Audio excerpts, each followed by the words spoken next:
देखिए बिल्कुल प्रियंका, दरअसल किसानों के मूवमेंट को लेकर दिल्ली में परेशानियां किस तरह की है, पूरा दिल्ली एनसीआर जो है वो अब थम चुका है, पहिए थम चुके हैं। तस्वीरें सीपी आपको दिखाएंगे कि कैसे जो गाड़ियां हैं वो निकल भी रही हैं तो बड़ी रेंगते रेंगते हुए निकल रही हैं। ये मेरठ दिल्ली हाईवे जो है उसकी तस्वीरें मैं आपको दिखा रहा हूं, जहां नीचे गाजीपुर बॉर्डर को सील कर दिया गया है और इसकी वजह से जो लोग हैं वो बेहद परेशान नजर आ रहे हैं। पूरे रास्ते में हैवी ट्रैफिक जाम है। जितने लोगों से अभी तक हमारी बात हुई है वो सिर्फ यही कहते हुए नजर आ रहे हैं कि घर से दफ्तर जाने के लिए उन्हें अगर आधे घंटे पहले निकलना होता था तो अब वो 1.5 से 2 घंटे पहले निकल रखे हैं, लेकिन उसके बाद भी समय रहते वे अपने ऑफिस नहीं पहुंच पा रहे हैं। यही स्थितियां जो हैं वो दिल्ली के हर बॉर्डर एरिया पे नजर आ रही हैं। जगह जगह अब जो ब्लॉकेज है उसकी वजह से लोगों को भारी परेशानी का सामना करना पड़ रहा है। अब देखिए कैसे बैग हाथ में लेकर लोगों को यहाँ पर मूव होना पड़ रहा है अपने दफ्तर जाने के लिए या फिर अपने गंतव्य तक पहुंचने के लिए। ये स्थिति सुबह से लगातार नजर आ रही है। चाहे बच्चे हों तो उन्हें स्कूल जाने में परेशानी का सामना करना पड़ रहा है, और अगर बुजुर्ग हैं उन्हें अपने घर जाना है, अपने किसी रिश्तेदार के यहाँ जाना है तो फिर स्थितियां कैसी हैं। न ऑटो मिल रहे हैं, न रिक्शे मिल रहे हैं, यहाँ तक कि कैब बुक नहीं हो रही है। यही कारण है कि पैदल या फिर इस भारी ट्रैफिक में 2-4 होते हुए लोगों को यहाँ से मूव करना पड़ रहा है। ये मैं नीचे की तस्वीरें दिखा रहा हूँ। अब जरा सीपी अगर जूम हो सकता है तो ऊपर दिखाइए कि कैसे ये जो पूरा फ्लाईओवर है वो जाम नजर आ रहा है। रेंगते हुए गाड़ियां निकल रही हैं। चूंकि मूवमेंट को देखते हुए पुलिस ने यहां पर सिक्योरिटी के पुख्ता इंतजाम किए हुए हैं, तो किसानों का मूवमेंट दिल्ली की तरफ ना हो उसे देखते हुए हर एक गाड़ी को चेक किया जा रहा है कि कौन है, कहां जा रहे हैं और किस बिल्कुल दीपेश, ये तस्वीरें बता रही हैं कि अब आम लोगों को परेशानियों का सामना करना पड़ रहा है, लेकिन दिल्ली पुलिस की तरफ से क्या तैयारियां की गई है, क्या कुछ कहा जा रहा है, आपको सुनवाते हैं। सब सीसीटीवी कैमरे हैं के लिए, सीसीटीवी कैमरे हैं अनाउंसमेंट के लिए, जो माइक्स हैं वो लगाए गए हैं निगरानी के लिए, सीसीटीवी कैमरे हैं, और जो चाक चौबंद एक सुरक्षा है वो की गई है। फोर्स यहाँ पे आपको जो डाटा है वो दे दिया जाएगा, लेकिन सफिशिएंट मात्रा में यहाँ रोका जाएगा तो सर देखिए पीछे जो भी एक स्थिति बनेगी, स्थिति के अनुसार जो आगामी रणनीति है या जो आगामी प्रक्रिया है रोकने की, वो उसके अनुसार ही रूट डाइवर्ट किया गया है। तो लोगों को क्या करें, लोगों को जो एक ट्रैफिक एडवाइजरी है वो जारी की गई है, और लोग परेशान ना हो उसके लिए रूट डाइवर्ट किया गया है, और पहले से ही उसकी एडवाइजरी जारी की जाती है। क्या रोड मैप रहेगा सर, कहाँ से जाएंगे? ये एडवाइजरी हमने जारी कर दी है, और यहाँ की बजाय जो रूट हैं। और इस बीच बड़ी खबर सामने आ रही है, किसानों का सरकार पर वादा खिलाफी का आरोप है। हमारी मांगों पर सरकार गंभीर नहीं है, ये कहना है पंढेर का। सरकार ने वादा नहीं निभाया है और हम टकराव नहीं चाहते हैं, सरकार उलझाए रखना चाहती है। ये तमाम आरोप किसान नेताओं की ओर से लगाए जा रहे हैं। किसानों का ये कहना है कि कर्ज माफ नहीं किया गया है और दिल्ली कूच करेंगे किसान। तो ये पंढेर ने कहा है, क्या कुछ कह रहे हैं सुनवाते हैं आपको। हम चाहते से मिल बैठ के इस मसले का कोई ना कोई हल हो जाए, पर हमें ना तो ये लगा, हम मंत्री महोदय पीयूष गोयल जी ऊपर कहे मैं बात करूंगा, पर कुछ लगा नहीं, उसके बाद कुछ हुआ। देखिए वहां मीटिंग में बैठे बैठे हमारे ट्विटर हैंडल बंद हो गए। हम वार्ता कर रहे हैं फिर भी हमारे ट्विटर हैंडल, फिर भी हमने कहा हम दरवाजा बातचीत का खुला रखेंगे।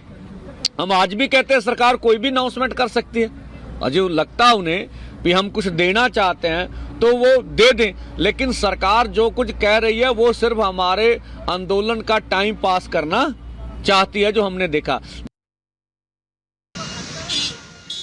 तो देखिए लगातार हम आपको तस्वीरें दिखा रहे हैं, बता रहे हैं मौजूदा स्थिति क्या है, लेकिन सबसे बड़ी जाम की समस्या है। आप देखिए दूर तक यहाँ पर गाड़ियों की कतार दिख रही है, लोगों को परेशानियां हो रही, दफ्तर जाने में लंबा इंतजार करना पड़ रहा है।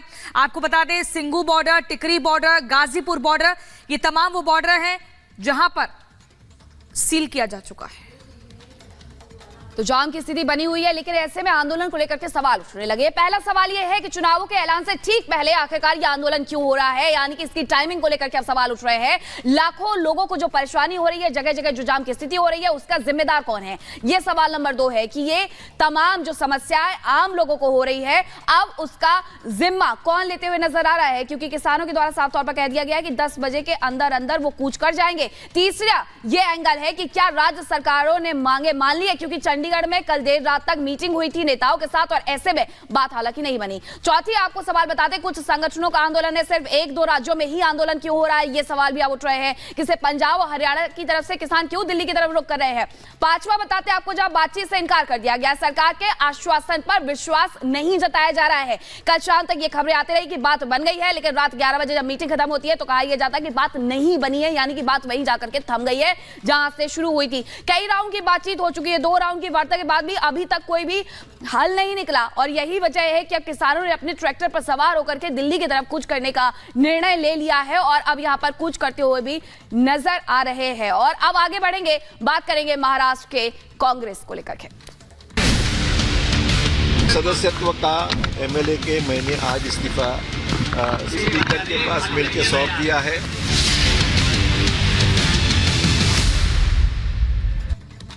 और इसी बीच अगली बड़ी खबर आपको बता दें, आज बीजेपी ज्वाइन कर सकते हैं अशोक चौहान। 12:30 बजे प्रेस कॉन्फ्रेंस होगी, देवेंद्र फडणवीस प्रेस कॉन्फ्रेंस करेंगे और इसी बीच ये बड़ा ऐलान होगा। आपको बता दें, कल ही कांग्रेस से इस्तीफा दिया था अशोक चौहान ने और कांग्रेस से लगातार भागम भाग की स्थिति दिख रही है। हर कोई कांग्रेस छोड़कर बीजेपी ज्वाइन करने में लगा हुआ है।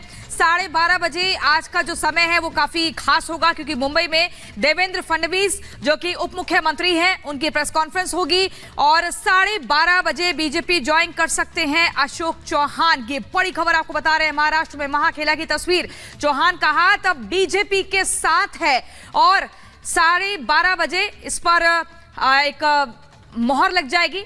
औपचारिकता लगातार जो होनी बाकी है वो 12:30 बजे पूरी हो जाएगी।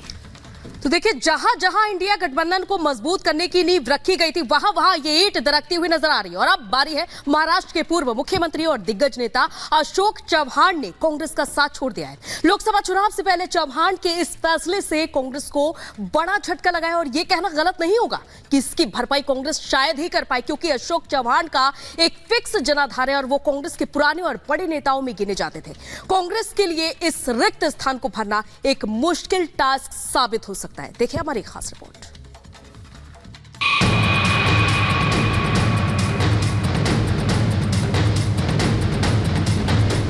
महाराष्ट्र कांग्रेस को 1 महीने में तीसरा झटका। पूर्व सीएम अशोक चौहान ने भी छोड़ा साथ। लोकसभा चुनाव से पहले इंडी गठबंधन पूरी तरह टूटते नजर आ रहा है। पूरब से पश्चिम तक इंडी गठबंधन के नेताओं में तू चल मैं आया वाली स्थिति बनी हुई है। देखिए ना, महाराष्ट्र में 1 महीने के अंदर क्या से क्या हो गया और आज महाराष्ट्र कांग्रेस को एक और बड़ा झटका लगा है और ये झटका ऐसा वैसा नहीं, जोर का लगा है। महाराष्ट्र के पूर्व मुख्यमंत्री अशोक चौहान ने कांग्रेस पार्टी से इस्तीफा दे दिया। मैंने आज कांग्रेस पार्टी के असेंबली के मेंबरशिप से मेरी लेजिस्लेचर, मैं कांग्रेस पार्टी से चुनकर आया हूं एज ए एमएलए।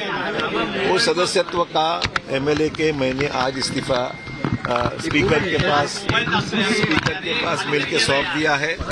उसके बाद में मैंने आज कांग्रेस वर्किंग कमेटी, कांग्रेस की प्राइमरी मेंबरशिप और हमारे जो लेजिस्लेचर पार्टी है उसका भी इस्तीफा मैंने आज पार्टी को सुपुर्द किया।